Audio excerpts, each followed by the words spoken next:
What have we learned from the Ukrainian war, if anything?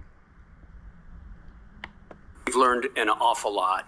First of all, I should point out that early on in the conflict, all of the services and the Joint Force established a variety of cells and organizations deliberately to study the lessons of the conflict. And we've had everything from publications about it to seminars on it at a classified and unclassified level. And we have learned an awful lot. Some of the things that we have gained as a military are well, they're technical, they're procedural, and they're sort of large-scale operations focused. So technically, for example, we have learned an awful lot about Russian measures and countermeasures and how to counter countermeasures, a lot of technical stuff. We've seen a lot of growth in both the Russian capability and the Ukrainian capability in electromagnetic warfare, electronic warfare, and we have learned from that, and we have modified many of our procedures. I think you're familiar with the U.S. Army's Transformation and Contact Initiative. That is really based on lessons learned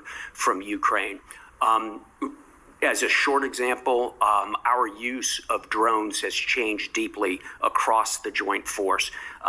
Before this conflict in the U.S. Army, for example, we had very few but large drones associated with large units. Now we're proliferating smaller drones to smaller units and having a larger number of drones in lower and lower hands. Fundamental change in the way we're doing business. There are many, many other technical and tactical lessons we've learned. At a meta level, sir, I would say some of the big lessons we've learned are about scale.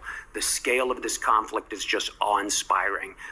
Thousands of tanks destroyed on both sides. The Russians have lost more than 4,000 tanks, which is the inventory almost of the United States tank corps. So the need for replacement, for depth of magazine, for resilience, all these are lessons that we're learning, and I believe the services are programming it as the years go forward. So we've learned a lot. Before you continue, in February of 22, we would not have dreamed of such a loss from Russia of tanks, would we?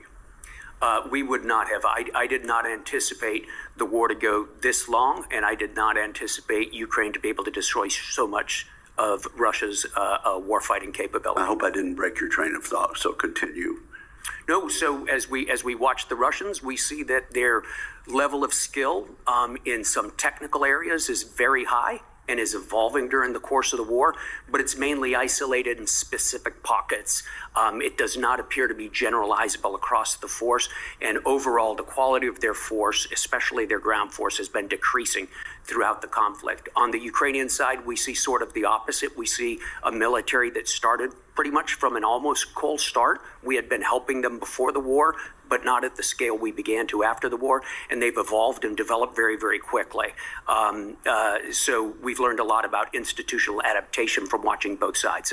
General Cavoli, it appears that the Russians and President Putin are engaged in what they consider a kind of waiting game, a grinding down in the conflict in Ukraine. Are the Ukrainians destined to lose? No, Senator. Thank you for the question, because I think it's an important one. There's nothing inevitable in war. And the Ukrainians are in very strong defensive positions right now and are improving weekly their ability to generate force and to reinforce those positions. It is hard sitting here right now to envision a major Ukrainian offensive that clears everybody, out of every square inch of Ukraine. But likewise, it's very hard to envision Ukraine collapsing and losing that conflict. I do not think there's an inevitability to a Ukrainian loss. And a follow-up question, and you touched on this in answers to Senator Brown's. Describe the Ukrainians' evolution of their force over the course of this conflict. My sense is they've really gone, as I think you mentioned, a Minutemen with a rifle to a really serious modern military force. Yeah, absolutely, Senator. So in the beginning, they had a certain number of organized brigades in the east. But what really kicked in was sort of volunteers who spontaneously came in, organized under officer leadership. General Syrski, north of Kiev, was key in stopping that advance toward Hostomel and then back out, pushing the Russians out of Bucha. They evolved from that. They consolidated that into Soviet-style brigades, which they were used to, with Soviet equipment. And then coming through late 22 and 23, we could see that equipment, and especially their artillery ammunition of a Soviet caliber, was going to be exhausted. And so we had to help them convert to a largely Western-equipped and almost exclusively Western artillery-equipped force, which is pretty complicated. We operate off of a different aiming circle. They've been effective in making that transition. It's amazing to do that under fire, under the pressure, one of the world's largest armies. It's a fantastic feat. Let me change the subject entirely.